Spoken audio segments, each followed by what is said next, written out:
Good morning. It's my pleasure to welcome you all here. I'm Bob Schwartz. I'm here in my role as a member of the board of the Rennie Center for Education Research and Policy. The Rennie Center is co-sponsoring this event with the Massachusetts Business Alliance for Education, and its executive director, Linda Noonan, will moderate the panel that will follow after the introductory comments by our first two speakers. I want to express our gratitude for the sponsors of not just this event, but this whole forum series on the Common Core state standards. Sponsors include Fidelity Investments, Intel, the Nellie Mae Education Foundation, and Pearson Education. It would not be possible for us to have offered these events without the generous contributions of these organizations. As I think everybody in this room knows, the Common Core State Standards Initiative was designed to provide clear, consistent, and rigorous academic standards for all students across the nation, and to ensure that students are ready for a successful next step, post-secondary education or training on to successful careers. The goal of this morning's forum is to examine what is meant by career and college readiness, and to discuss what the plans are for assessing students' levels of readiness. Obviously, in a forum like this, we'll probably raise more questions than we'll answer, but this is at least a good step forward in getting us all better informed.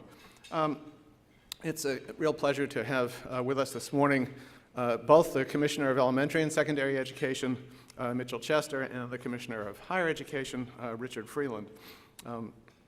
I don't think there's another state in the country that has a stronger leadership team, especially if you add in the founder of the Rennie Center, Paul Reville, the State Secretary of Education, as well.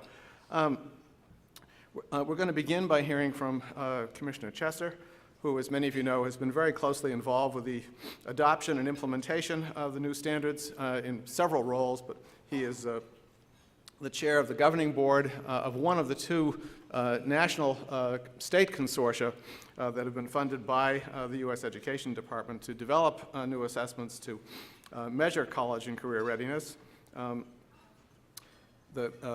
Commissioner Chester will tell us how his department is currently defining college and career readiness and what its plans for defining it are in the future as the PARC consortium work moves forward.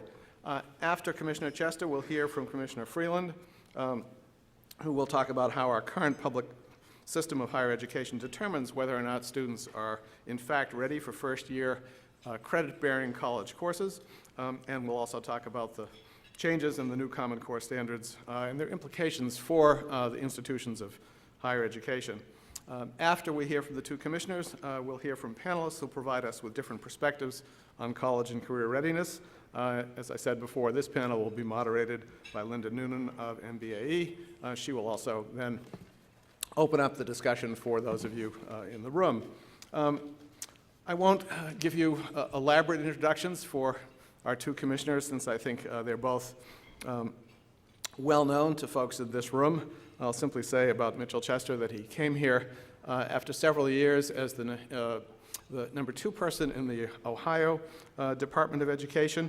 Earlier in his career, he served as the Accountability and Assessment Director for the School District of Philadelphia, has a background in curriculum and instruction from the Connecticut State Department of Education, and has been a teacher and principal earlier in his career. I'm pleased to say that he has his doctorate from the Harvard Graduate School of Education. So, Commissioner Chester,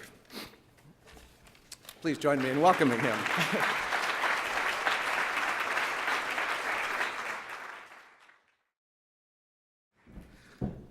Go Bruins! All right, let's not let that go unstated, huh? Any sleepy eyes here this morning? Thanks for that introduction. And if you're not familiar with the Pathways to Prosperity report that Bob, among others, just authored and headed up, it's very provocative, and I urge you to look at it. And core to that document is the notion that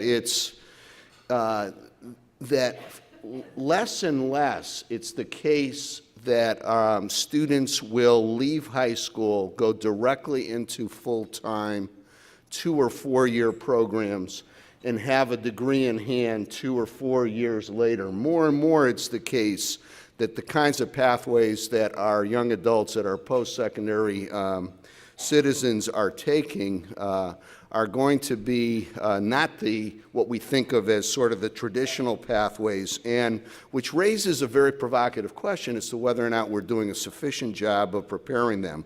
I'm going to focus my remarks on college and career readiness and how I'm thinking about it, but I also want to situate that within that broader discussion of doing a better job of thinking about the multiple pathways that students will increasingly be accessing as they move out of their K-12 career and into adulthood. I want to recognize Keith Westridge over in the corner from my staff, who heads up our work in this area. I want to recognize Tom Fortman, formerly with the State Board of Education. And I just serendipitously sat next to Jabril Solomon, who you're going to hear from a little bit later, who has just joined my staff. So welcome to you.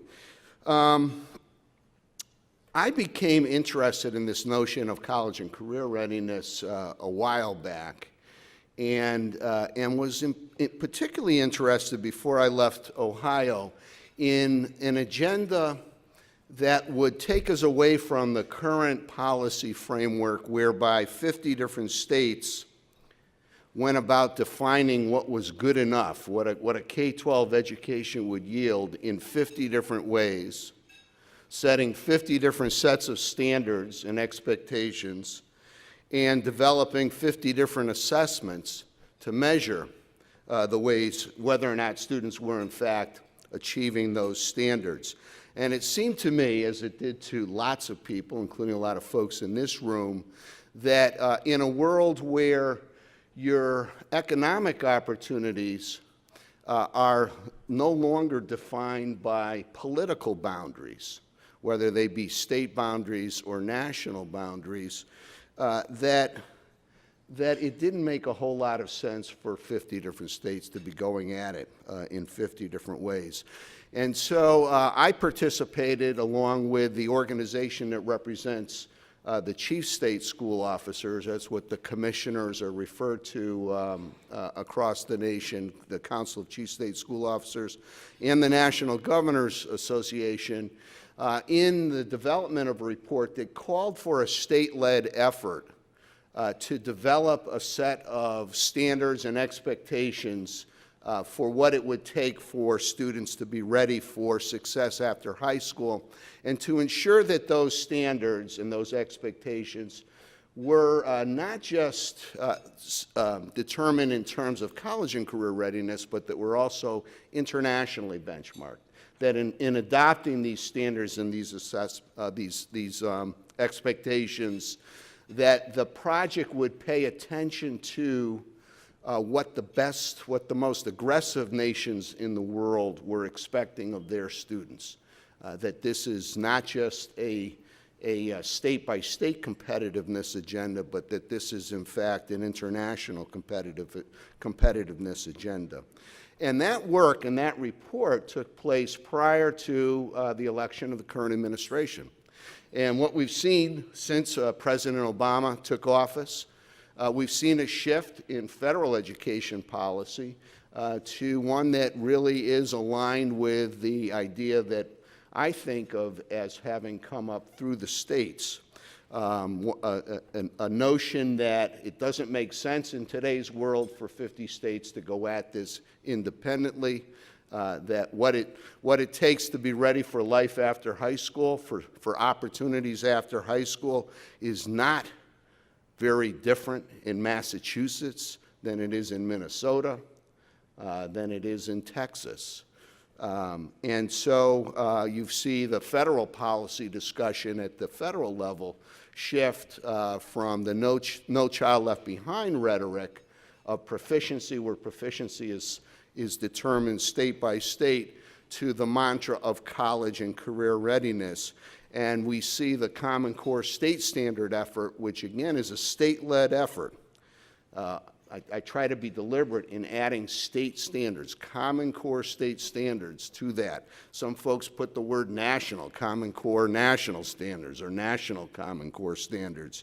It's, this is becoming increasingly sensitive to the accusation that this is a federally led initiative, and we can get into a debate about the federal role in promoting this. But it very much is an initiative that came from the states, was a joint initiative of governors, and governors understand very well that their systems need to educate their students for success after high school, and that it's not a whole lot different in Tennessee than it is in New York State. And so we have this initiative underway. We are one of 40-plus states that has made a commitment to incorporating these Common Core state standards in our own curriculum frameworks. We refer to our standards as frameworks.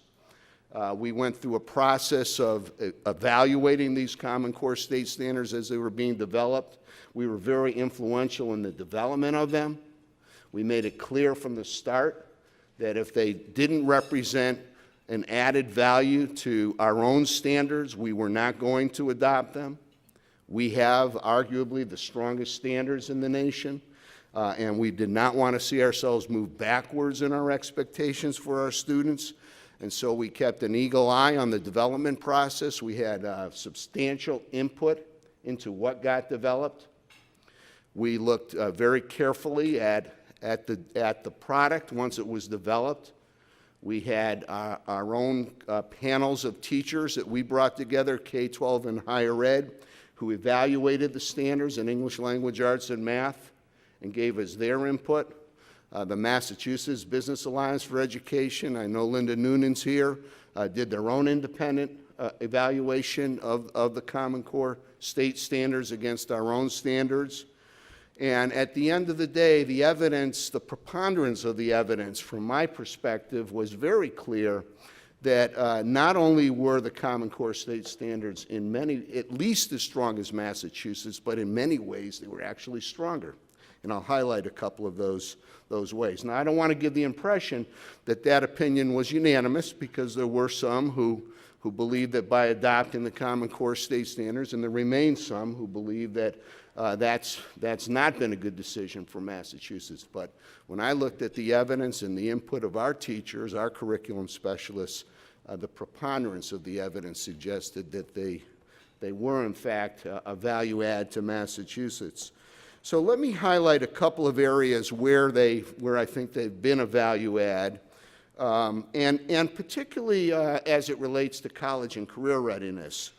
And so one from mathematics, so we'll look at math first. So it turns out that in our current regime, the regime that's brought us the strongest performance in the nation, if you've tracked these discussions about state-by-state performance, you know that Massachusetts' performance, when measured on the National Assessment of Education Progress, NAEP, which is given in 4th and 8th grade in mathematics and in English, in reading, and has now been given in 12th grade as well, that Massachusetts students' performance is second to none. And it's been that way for a number of years now on 3 successive administrations at both 4th and 8th grade in both reading and mathematics.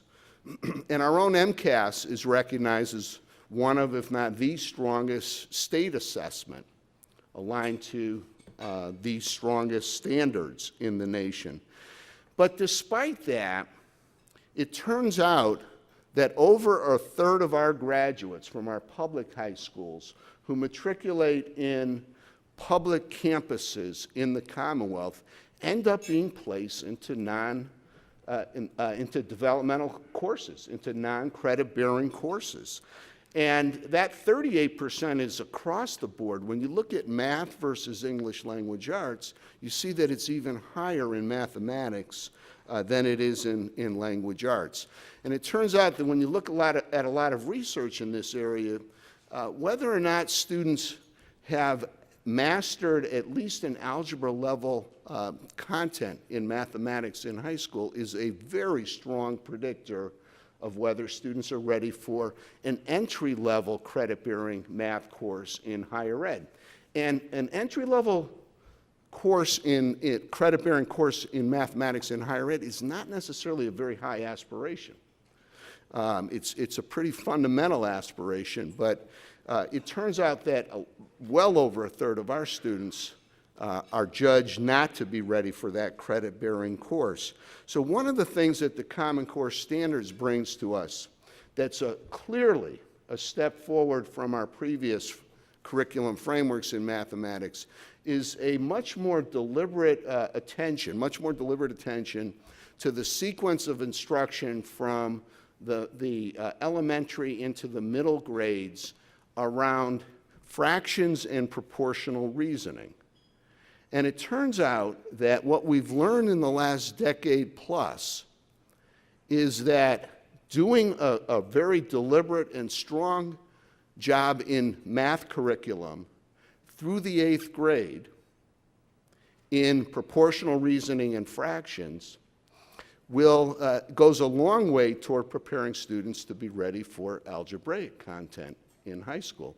And failing to do a strong job in those areas is probably dooming lots of students to being unsuccessful with algebra in high school.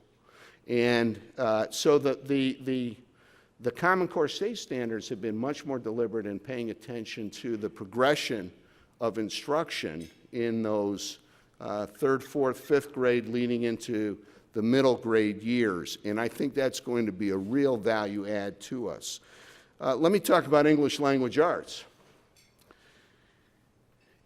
When you listen to the feedback from higher ed and when you listen to the feedback from employers, and I suspect we have representatives of higher ed and representatives of employers in the room here who can hold my feet to the fire on these statements, you often hear the following feedback.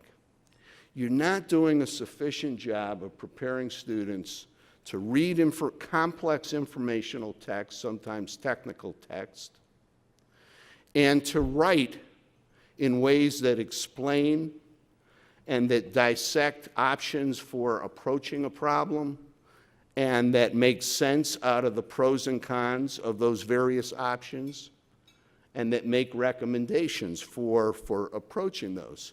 You hear this feedback from both higher ed and employers, and what you hear is, and what you see is when you look at lots of our high school curriculum, and again, I'm making generalizations here, so the generalizations don't apply everywhere, and in some places we're doing a great job on these areas that I'm highlighting, but you hear an awful lot that in our high school curriculum, we tend to spend a lot of time on reading literature, which absolutely has its place, I'm not arguing against that, but not as much time on deliberate instruction in reading informational and persuasive texts and understanding how to tackle those.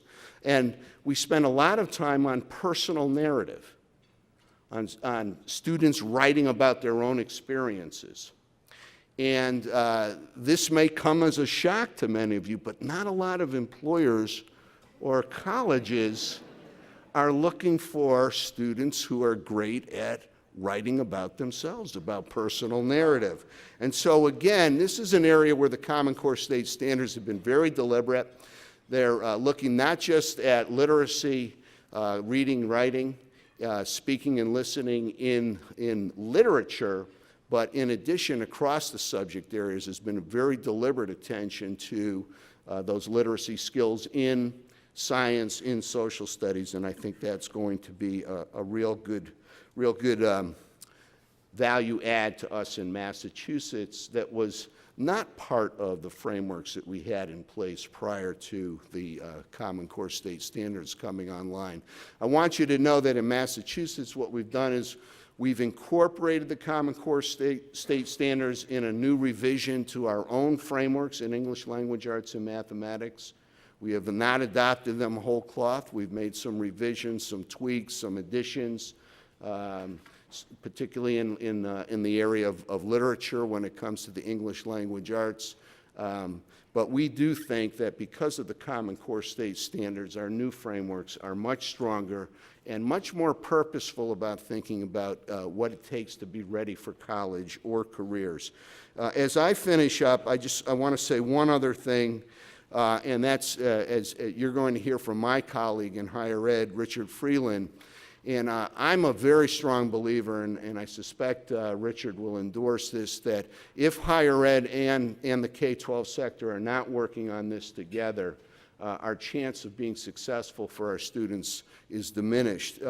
It's critical that higher ed hold K-12's feet to the fire around these expectations and send clear signals to students and to our schools in the K-12 sector about the degree to which we're being successful. And I would say the same thing about employers. It's critical that employers give us clear feedback so that we in turn can give our students and our faculty sufficient feedback and not wait till the end of 12th grade, but to give that feedback beginning in the middle grades and well into the high school so that students know what it takes to be prepared and have clear signals about the degree to which they are or are not succeeding in that preparation. So I look forward to the panel, and I look forward to the other comments this morning, and thank you for being here.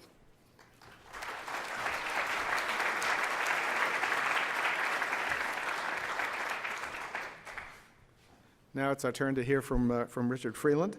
As many of you know, Richard had a very successful 10-year run as president of Northeastern prior to becoming Commissioner of Higher Education.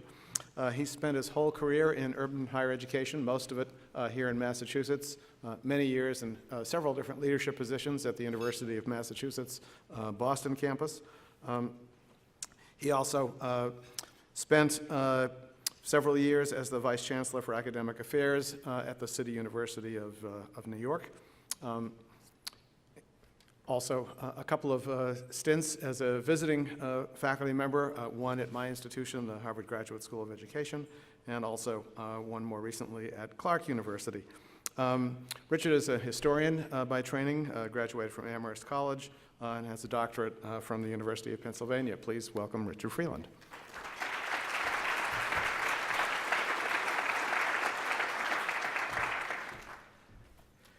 Thank you very much, Bob, and let me begin by expressing appreciation to the conference organizers, particularly Linda Noonan, who has been such a positive force in education through her work over a number of years.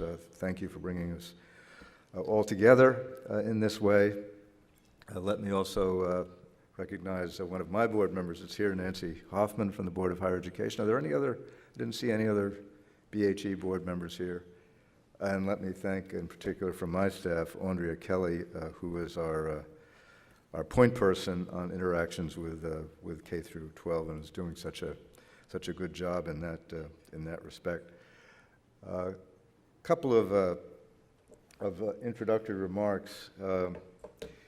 I think this issue of college readiness is in many ways the most significant and the most challenging issue we are facing in the educational pipeline in this state and around the country. If you talk to faculty members or administrative leaders in higher education, I think one of the first things they will say is that the biggest challenge we face is that so many, as Commissioner Chester pointed out, so many of our students are coming to us not yet ready to do the kind of work they need to do in college, and therefore we spend a lot of time trying to help them get ready in that way, and we aren't particularly good at it.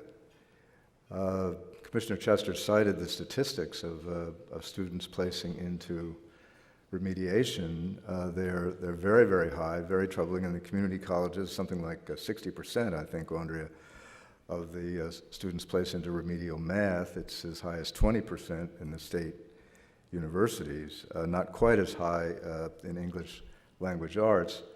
And students who place into remediation have a low probability of ever completing college. Nationally, this is, to me, quite a shocking statistic. Nationally, only 25% of students who take even one remedial course in college ever get a college degree. Only 25%. And a very large percentage of our students are placing into remedial courses. So that tells you something about the significance of the issue. We simply have to do a better job in interacting across the higher education K through 12 boundary to make sure that the students who come into our institutions of higher education are ready to perform there. The second introductory thing I wanted to say is that this conversation between K through 12 and higher education just strikes me as incredibly important. I've spent my whole life, as Bob Schwartz mentioned, in higher education, mostly at the campus level. This is my first tour of duty really at the level of state policy, where we're dealing with these kind of broad sectoral issues. And it is just so striking how deep and profound the cultural divide is between higher education and K-12, despite all the talk about this over so many years, despite the fact that Massachusetts has put in place a structure intended to promote that collaboration. There are just deep patterns of thought and culture and institutional forms of behavior which work against that. The thing that Commissioner Chester has emphasized to me over and over and over again is that he sees one of the largest problems that he's dealing with in the K through 12 sector, the fact that they don't get clear enough messages from the higher ed sector about what our expectations are. That's pretty fundamental. And yet, here we are still wrestling with it today. So all of this to say that the thing we're talking about today is absolutely at the top of the list of things we need to be concerned about as educators in this state and in this nation. And we're only going to get there if we do a much better job at this dialogue between higher education and K through 12. So, in my comments this morning, to set this up, I wanted to talk about three things as illustrated on the slides, say a little bit about how we in higher education, at least in public higher education in Massachusetts, currently define college readiness, talk a little bit about the new Common Core standards and what new dynamics they are introducing into this discussion, and then offer a couple of observations at the end of a general nature about this whole picture. There are three ways that I can't see anything, of course, because of these trees. So tell me if my slides are not corresponding to what I'm talking about. But I think there are three ways to think about what we say in higher education constitutes college and career readiness. The first is advice that we give to high school students. There's actually state policy about what we think students ought to be doing in high school to prepare themselves for college. We also have minimum admission standards established at the state level.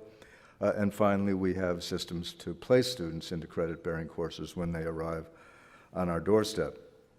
The advice that we give to high school students is predicated on lots of research that shows that the single most important thing that students can do in high school to get ready for college is to take a rigorous academic curriculum.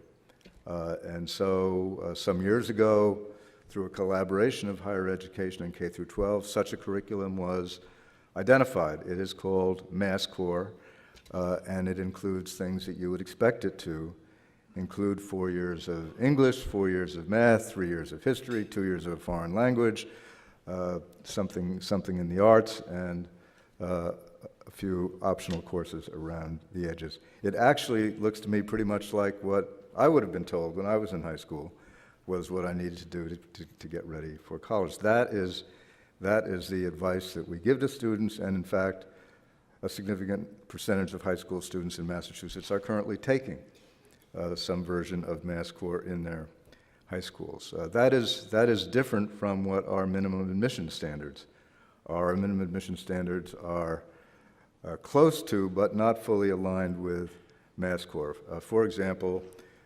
these are standards that apply only to four-year institutions. As I think you know, community colleges do not have formal admissions requirements beyond the completion of a high school diploma. But our four-year institutions do. These are set by the Board of Higher Education. They include 4 years of English, but only 3 years of math, for example, and whereas the Mass Core prescribes 3 years of lab-based science, the minimum admissions requirements are less stringent with respect to science as well. So we are currently actually in the business of trying to align our minimum admission standards for four-year institutions with Mass Core, and that topic is before a joint task force that Commissioner Chester and I put together earlier this year. We require that students have an average GPA of 3.0 in the academic courses they take in high school, and if they don't have a 3.0, then we take a look at their SAT scores. They're all required to submit SAT scores, but the actual score on that test only features in the minimum admission standards if they fall below a 3.0 GPA in their academic courses. The final dimension of college readiness in terms of a definition is what we actually do to place students into credit-bearing courses. Once again, through a process, a joint process between higher education and K through 12, and then formal policy adoption by the Board of Higher Education some years ago, we mandated that all our public institutions administer the AccuPlacer test in both mathematics and in English language arts, and there are minimum cut scores required to get into credit-bearing courses. And those tests are given with the results that I mentioned earlier, very, very high percentages of students not achieving the required cut score, the minimum cut score, and placing into remediation. So that's how we currently think about it.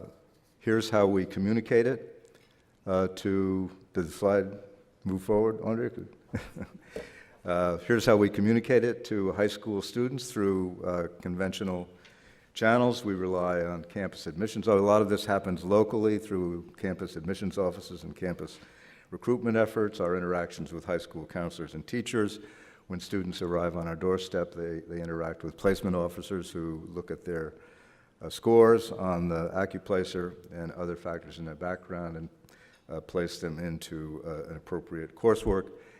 And very interestingly, a new mode of communication is coming into play recently called Your Plan for College, which is a web-based instrument that will be really a portal to public higher education for students in the K through 12 system that they can begin to access as early as the middle school years and begin to build up a profile of themselves and an awareness of the opportunities available in public higher education that stays then with them throughout their high school years and leads to an electronically based admissions process. So that's a nice new tool that we have.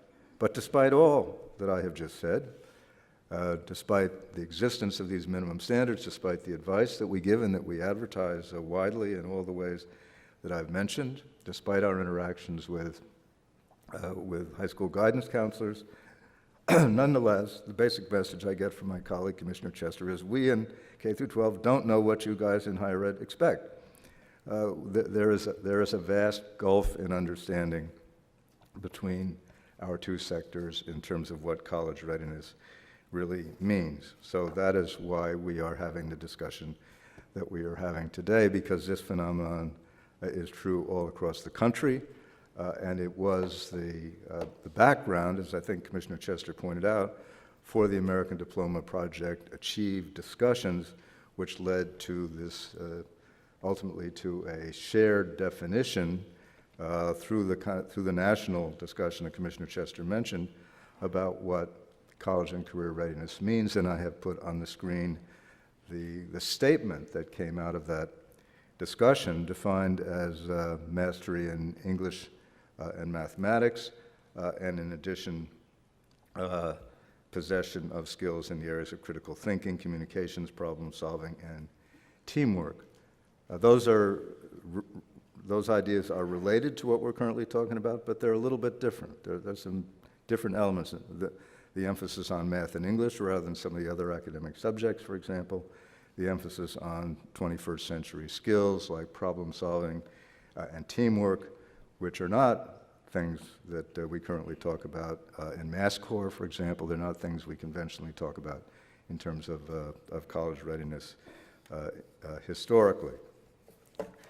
The Common Core, that definition has provided the basis for the discussion of the Common Core standards through this collaboration of the National Governors Association and state education leaders, which have been adopted by Massachusetts along with 44 other states.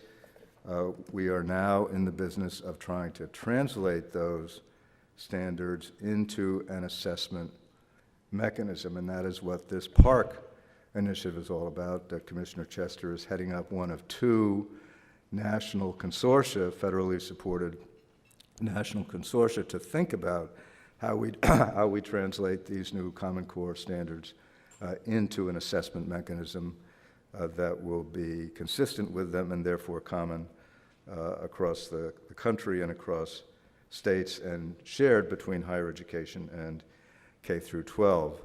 This is, I think, an enormously important opportunity for intensified dialogue between higher education and K through 12, and we are currently in the process, Commissioner Chester and I, of sort of helping to think through how we can structure this discussion at the state level as well as at the district and school level, so educators from our two sectors, possibly using the readiness centers, will have an opportunity to talk about this, provide feedback up the chain of communication to the national discussion, and then receive information from the national discussion back down to the district level and hash it out again there. We've got to find a way to have this discussion going on in a very robust fashion all up and down that policy chain if these discussions are really going to be productive.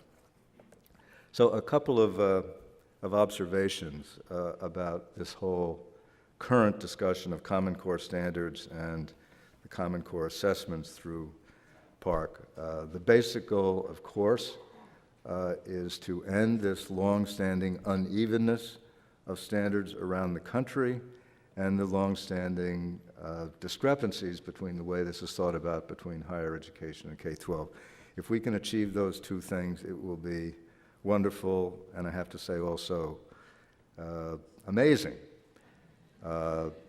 We all know how discussions in higher education go. We all know how hard it is to reach agreement at the local level. We all know how wedded we are here in Massachusetts to local control and local standards and all those things.